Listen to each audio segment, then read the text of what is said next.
বিসমিল্লাহির রহমানির রহিম। অবস্থান মানচিত্র স্থানাঙ্ক জ্যামিতি অভিজ্ঞতার অষ্টম পর্ব সবাইকে স্বাগত জানাচ্ছি। এই পর্বে আমরা আলোচনা করব চতুর্ভুজের প্রকৃতি নির্ণয় করা যায় কিভাবে সেই বিষয়টি নিয়ে। চতুর্ভুজের প্রকৃতি নির্ণয় করতে গেলে চারটা টপিক মাথার মধ্যে খুব ভালোভাবে রাখতে হবে।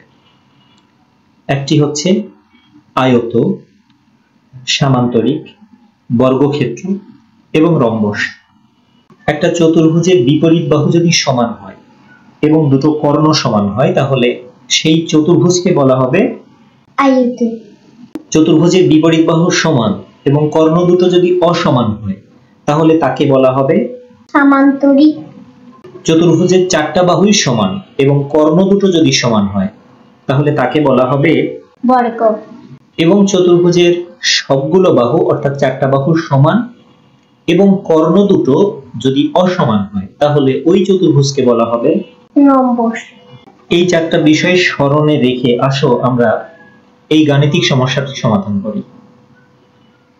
এখানে চারটা বিন্দু দেওয়া আছে। জানতে চাওয়া হয়েছে এই চার বিন্দু যেই চতুর্ভুজের শীর্ষবিন্দু ওই চতুর্ভুজের প্রকৃতি নির্ণয় করো। তার মানে এই চতুর্ভুজটা আয়ত হবে নাকি রম্বস হবে নাকি বর্গ হবে অথবা সামান্তরিক হবে সেটা আমরা খুঁজে বের করব গাণিতিক উপায়ে। প্রথমে আমরা PQ বাহুর দৈর্ঘ্যের মান কত সেটা বের করব। এর জন্য সূত্র লিখলাম x2 - x1 whole square plus y2 - y1 whole square এবং সবটুকু অংশের উপরে একটি স্কয়ার রুট। আমরা এই যে P বিন্দুকে ধরে নিব হচ্ছে x1, y1 আর এই যে Q বিন্দু এটাকে ধরে নিব x2, y2। তাহলে এই যে x2 এটার মান কত হবে? এটার মান হবে 6 বসে গেল। এরপর আছে সূত্রের মাইনাস বসে গেল। x1 এর মান হচ্ছে 8 এটাও বসে গেল এবং এদের উপরে রয়েছে একটা হোল স্কয়ার বসে গেল। প্লাস বসলো y2 রয়েছে, y2 এর মান 7 বসে গেল। সূত্রের মাইনাস বসলো। y1 রয়েছে, y1 এর মান কত? y1 এর মান 3 এবং এই সবটুকু অংশের উপরে হোল স্কয়ার রয়েছে, হোল স্কয়ারটা বসলো। 8 থেকে 6 বিয়োগ করলে 2 হবে, 2 কে স্কয়ার করলে হবে 4। 7 থেকে 3 বিয়োগ করলে 4 হবে, 4 কে স্কয়ার করলে হবে 16। 16 এবং 4 যোগ করলে হবে 20, 20 কে যদি রুট করা হয় তাহলে হবে 2√5। ক্যালকুলেটরের সাহায্যে তোমরা এই হিসাবটা বের করে ফেলবা। আমরা PQ বাহুর মান পেয়ে গেছি, এবার বের করব Q এবং R বাহুর মান। এখন এই যে Q আছে, Q বিন্দুটাকে ধরে নিব x1, y1 এবং R অর্থাৎ এই বিন্দুটাকে ধরে নিব x2, y2। QR বের করার জন্য এই সূত্রের পুনরাবৃত্তি করলাম না, আমরা এটা দেখে দেখে এখানে বিন্দুগুলো বসিয়ে দিব। x2 এর মান হচ্ছে -2 বসিয়ে দিলাম। এরপরে রয়েছে সূত্রের মাইনাস বসে গেল।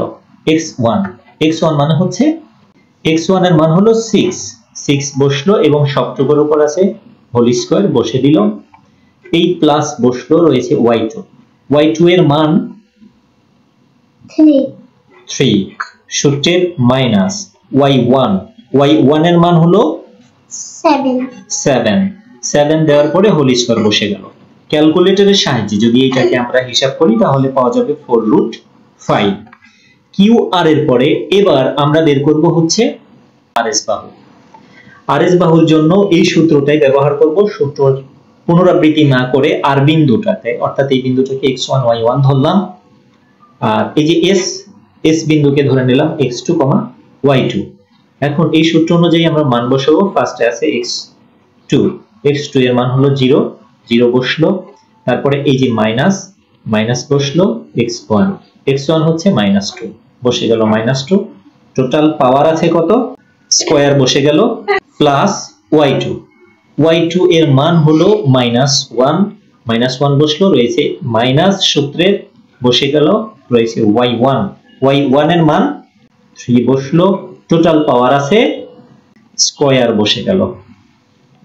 ক্যালকুলেটরের সাহায্যে যদি আমরা এটাকে হিসাব করি তাহলে পাবো হচ্ছে 2√5। আমরা তিনটা বাহু বের করে ফেলেছি, PQ, QR এবং RS। এবার 4 নাম্বার বাহুটা বের করব, সেটা হচ্ছে SP বাহু। এই যে প্রথম বিন্দুটা হলো এস, এস কে আমরা ধরে নিলাম x1, y1 আর পি বিন্দুকে ধরে নিলাম x2, y2 এবং এই সূত্র অনুযায়ী মান বসিয়ে দিব।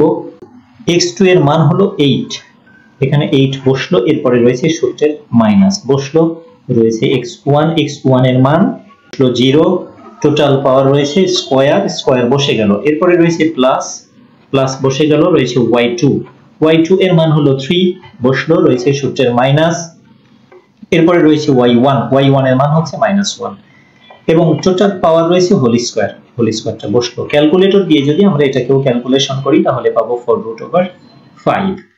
আমরা এই চতুর্ভুজের চারটা বাহুর মান বের করে ফেলেছি, এখন বাকি রয়েছে হচ্ছে আমাদের দুটো কর্ণ বের করা। দুটো কর্ণ বের করব। এই যে এখানে চারটা বিন্দু রয়েছে, এই চারটা বিন্দুর মধ্যে আমরা যদি একটা করে বিন্দু গ্যাপ দিই, যেমন এই তিনটার মধ্যে কিউ গ্যাপ দিলে পাবো হচ্ছে পিআর কর্ণ প্রকাশ করবে। আবার এই তিনটার মধ্যে যদি আর কে গ্যাপ দিই তাহলে কিউএস কর্ণ প্রকাশ করবে। তাহলে পরপর চারটা বিন্দু যখন একটা চতুর্ভুজের শীর্ষবিন্দু প্রকাশ করবে তখন একটা বিন্দু গ্যাপ দিলে যেই বাহু পাওয়া যাবে সেটা কর্ণ বোঝাবে, আর একটাও যদি গ্যাপ না দেওয়া হয়, পরপর অবস্থিত বিন্দুগুলো যদি নেওয়া হয় তাহলে সেগুলো চতুর্ভুজটির বাহু প্রকাশ করবে। এই যে কিউ বিন্দু গ্যাপ দিলাম, তাহলে পিআর কর্ণ বের করব। কর্ণ বের করার জন্য আমরা একই সূত্র ব্যবহার করব, এই সূত্রটাই ব্যবহার করব। সেই ক্ষেত্রে পি কে ধরে নিলাম হচ্ছে x1, y1 এবং আর বিন্দু, এই বিন্দুটাকে ধরে নিলাম x2, y2। তো x2 এর মান লাগবে, শুরুতে x2 এর মান হচ্ছে -2 বসলো, এরপরে রয়েছে সূত্রের মাইনাস, আমরা মাইনাস বসিয়ে দিলাম, x1 এর মান হচ্ছে 8 বসে গেল, এর উপরে হোল স্কয়ার বসবে, এরপরে রয়েছে প্লাস, এরপরে রয়েছে y2 হচ্ছে এই যে 3, এরপরে রয়েছে সূত্রের মাইনাস বসলো, রয়েছে y1 হলো এই যে 3 বসে গেল এবং এটার উপরেও হোল স্কয়ার বসবে। ক্যালকুলেটরের সাহায্যে আমরা সমাধান করলে পাবো হচ্ছে এটার মান, এই কর্ণের মান পাবো 10 একক। এবার আমরা আরো একটি কর্ণ বের করব এবং এই কর্ণটা বের করার জন্য আমরা আর বিন্দুটাকে গ্যাপ দিয়ে দিলাম। আর বিন্দুকে গ্যাপ দিলে কিউএস দ্বিতীয় কর্ণ পাওয়া যাবে। কিউএস এর জন্য এই একই সূত্র প্রয়োগ করব। সেই ক্ষেত্রে কিউ বিন্দুকে আমরা x1, y1 ধরব এবং এস বিন্দুকে ধরে নিব x2, y2 এবং এই সূত্র অনুযায়ী আমরা এটা সমাধান করতে থাকবো। শুরুতে x2 এর মান হচ্ছে 0, সূত্রের মাইনাস রয়েছে, বসে গেল -x1 এর মান হবে 6 বসে গেল, এটার উপর বসবে হোল স্কয়ার, এরপরে সূত্রের প্লাস বসবে হচ্ছে y2 হলো এই যে -1, y2 বসলো, এরপরে সূত্রের মাইনাস এবং y1 কত গেল 7 এবং সবটুকুর উপরে বসবে স্কয়ার বসে গেল। ক্যালকুলেটর দিয়ে যদি এটাকেও সমাধান করি তাহলে আমরা পাবো কত 10। এই চতুর্ভুজের জন্য আমরা চারটা বাহু বের করেছি এবং একই সাথে বের করেছি দুইটা কর্ণ। আমরা এখানে দেখতে পাচ্ছি যে দুইটা বাহুর মান সমান এসেছে, এই যে 2√5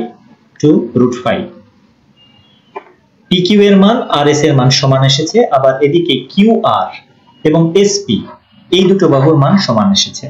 এই তথ্যটা আমরা লিখে ফেললাম, PQ এবং RS সমান, QR এবং SP সমান, সেই সাথে কর্ণ দুটো সমান হয়েছে। শুরুতেই একটা বিষয় নিয়ে কথা বলেছিলাম, সেটি হচ্ছে কোন চতুর্ভুজের বিপরীত বাহু যদি সমান হয় এবং কর্ণ যদি সমান হয় তাহলে ওই চতুর্ভুজকে বলা হবে আয়তক্ষেত্র। তো এখানে যেহেতু বিপরীত বাহু দুটো পরস্পর সমান হয়েছে এবং কর্ণ দুটো সমান হয়ে গেছে, এই জন্য PQRS যেই চতুর্ভুজকে নির্দেশ করছে সেটা হচ্ছে PQRS চতুর্ভুজ এবং এই চতুর্ভুজ একটি আয়তক্ষেত্র হবে। আলহামদুলিল্লাহ, আমরা এখানেই শেষ করছি। আল্লাহ হাফেজ।